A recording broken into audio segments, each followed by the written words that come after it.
Hello and welcome back to the second part in object check, and today I'm going to talk about the slurs. Now the slurs in Sibelius, as you can see, there are a lot of different indications for slurs, and it totally depends on what kind of instruments you're writing.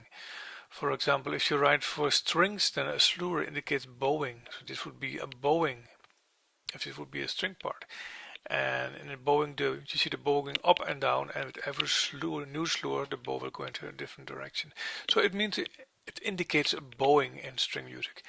In piano music, on the other hand, this would really mean legato. So all these notes will be played legato under the slur. In woodwinds and brass, a slur mostly indicates breathing. So that means that this would be played in one breath. The player takes a new breath here and plays the next part that is under one slur in a new breath, in one single breath. In vocal music, a slur indicates singing a melisma. So that means that this first syllable will be sung under all these notes that are written under this single slur, and the last syllable will be sung under this single note. So in vocal music, a slur indicates singing a melisma. So here we have four different indications of what a slur means.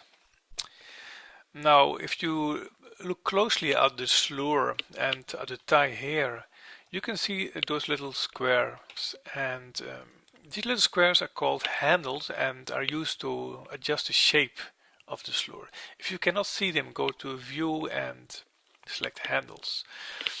Now, with slurs you have 6 handles. You have 2 on the left side, 2 on the right side, and 2 in the middle, and you can drag them with your mouse to adjust the shape.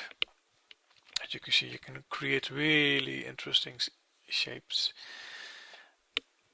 And mostly you do this because you have so many weird notated notes on a staff. It doesn't fit correctly under one slur, and you have to adjust the slur a little bit to fit everything nicely under one slur. Most of the time the Sibelius does a really good job with it, but sometimes you will have to adjust it just by dragging these handles. Now these handles, you can also see these handles in the tie, but the tie is not so complicated as the slur. I think the view is off. Look, handles. It's not so complicated as the slur. The tie only has 2 handles, and you can select and drag them as well, but most of the time it's not necessary because Sibelius does a really good job in just putting them on the correct position. So let's have a look how to create a slur now. How do we create a slur? Now, creating a slur is very simple. Let's delete this slur first. And the only thing you have to do is select the note where you want the slur to start, and then hit S of your keyboard, and there you have the first slur. Now if you want to continue the slur to the next note, all you have to do is to hit the spacebar, and you can see that this little handle is selected right now, which means whatever I do now, it will change the position of this point. So let's hit the spacebar, and as you can see, it connects to the next note. And if you want to go one note back, you can use the combination Shift spacebar, and it will go back like this. So let's connect it again to the 4 note where we had it. And this is how you create a slur. So it's very simple to do. Sibelius places slurs according to official engraving rules, and what means that most of the time he will try to put the slur on the note head side of the music. So as you can see, the slur is always on the note head side.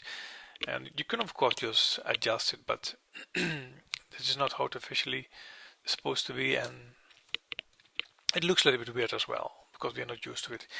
Now, sometimes, however, Sibelius creates a little bit weird layout. So for example, if I would create a slur in this one by hitting S, Sibelius creates this, and I don't really like it. So what I do in some kind of cases, as long as this one of the notes is not going too high, I flip one of the notes. So in this case I flip the C, and I do this with Edit Flip, or I use the keyboard shortcut. And so after flipping it, Sibelius will place the slur on the note head side again. and maybe it looks a little bit weird, but I'd rather have this than this, to be honest. So this is how you can place the slur again on the note head side.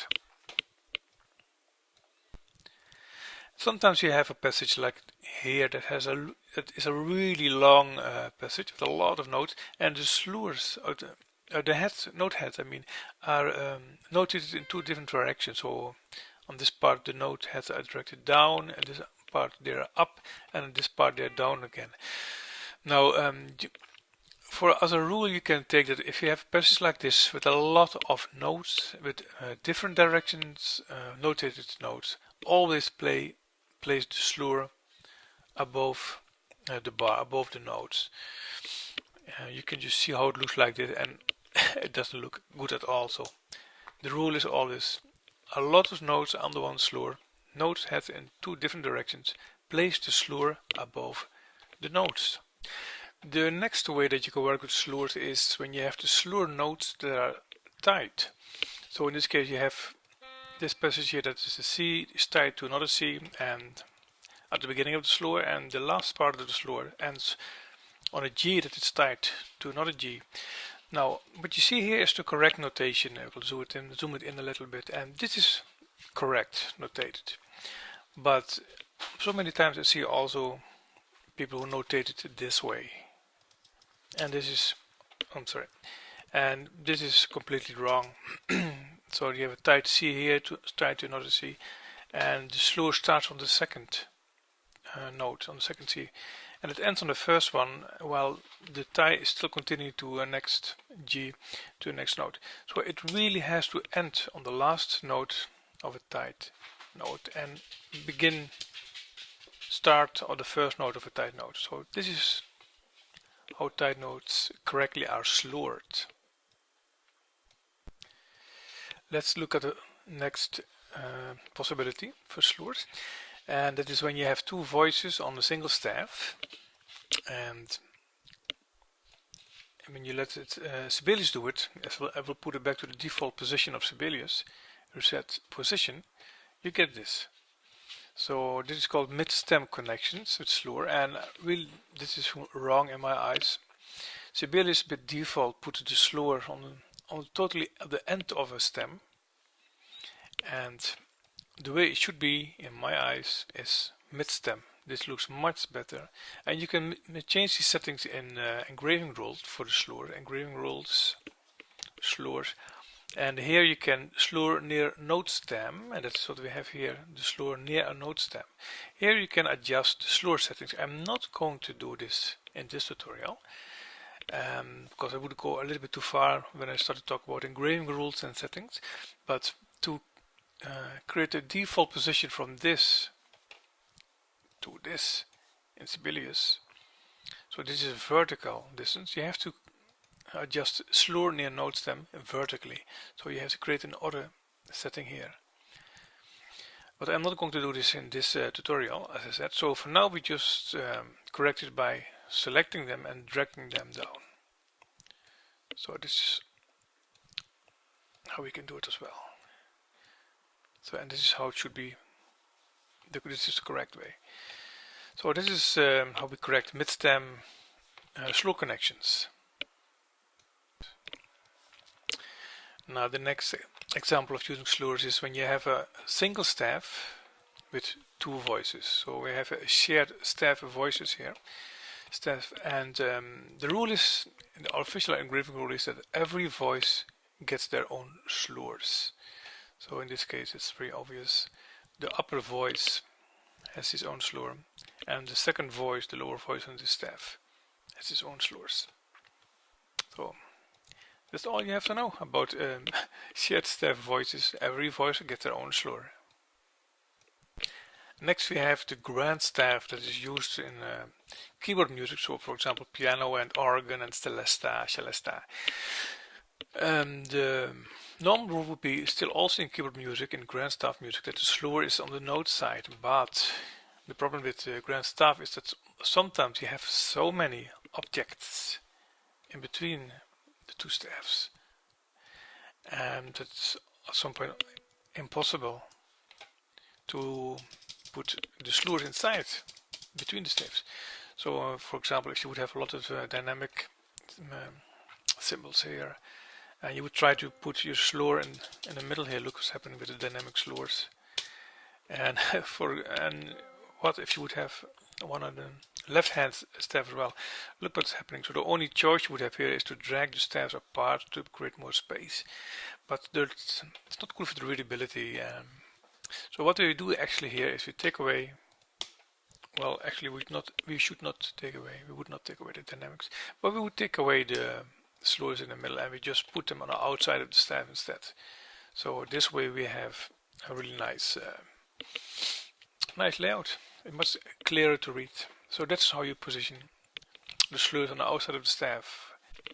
The next encounter that you can have with slurs is when you work with the grace notes. And grace notes are a little bit difficult and complicated to engrave if you don't know the real way. And I will show you, before I talk about slurs, I will show you how to enter grace notes really easily in Sibelius. And after that I will place the slurs according to the Sibelius default, which is actually wrong. And then I'll show you how to correct these slurs. So let's start with deleting. Let's put this here for a moment. Let's deleting this bar, and then we're going to enter these notes from the beginning. So we start with an E flat dotted 8 note, and then the next note would be this 32 grace note. So what we do now here is we hit the period key on your keyboard, and after that select the value on your keyboard, and now just play the notes. And look how nicely this works.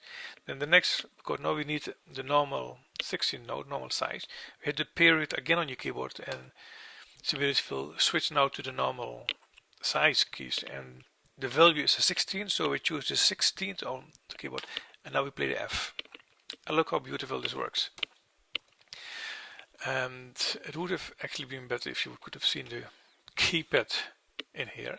So I think I'm doing it again so you can see how Sibelius switches, because normally you would go to this tab and then you click this one and then you enter by then with the mouse, but it's really a complicated way of doing it. So just for the fun of it, let's do it again while this keyboard is visible. So I delete the notes here. I'm going here. I start with a 16th dotted 8 note. As you can see, it's selected here. So let's play the E flat, and now I'm going to hit the period again on my keyboard, and look at what is happening here. This one is selected, and what's happening here? It's selected a grace note. Perfect.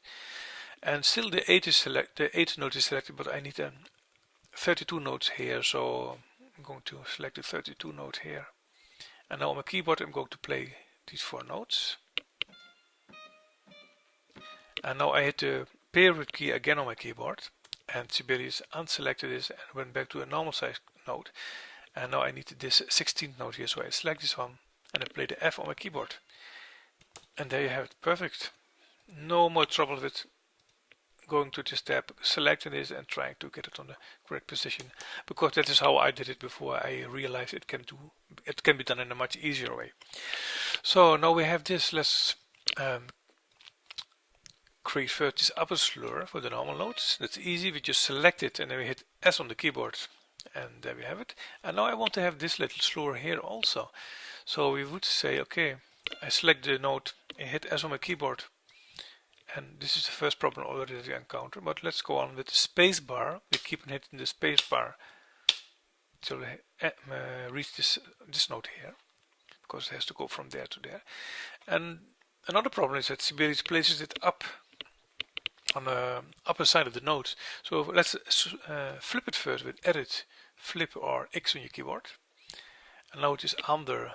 And to get rid of this one is we have to turn off the magnetic layout for this slur. So while having it selected, go to Layout and turn off magnetic layout. And that was not correct, so because I turned it off for everything. I should have done it here and then select, right click on it and then go magnetic layout and turn off. Now it's correct. So the only thing we have to do still is to adjust it manually a little bit. So we just drag the handles on their places and using the arrow keys on the keyboard for a little bit fine tuning. And there you have it. We can turn this up a little bit. There you have it. This is how we make slurs when you work with grace notes. Now the last thing I have to talk about when it comes to slurs, there you go. The last thing I want to talk about is when it comes to slurs that precede an interval or a chord. And the nice thing, and also according to the rules actually, and official engraving rules, is that the slur follows the resolution of the note. So in this case, G sharp, the normal resolution would be the A, so we put the slur above the notes, and G flat, the normal resolution would be an F, so in this case we have to put the slur below the note. So this is the last thing actually that you have to know about working with slurs. In case you want to know a little bit more about the fine-tuning of slurs and you want to see what is happening under the hood in Sibelius when it comes to slurs, you can go to House Style, Engraving Rules, and select slurs. And there are a lot of things that you can fine-tune here, different distances and different shapes of the slur. You can also go to House Style again and then to Default Positions, Lines, and then to slurs.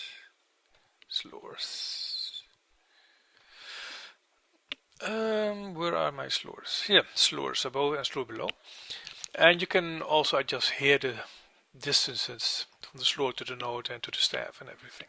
So there's a lot of extra fine-tuning that you can go into as well.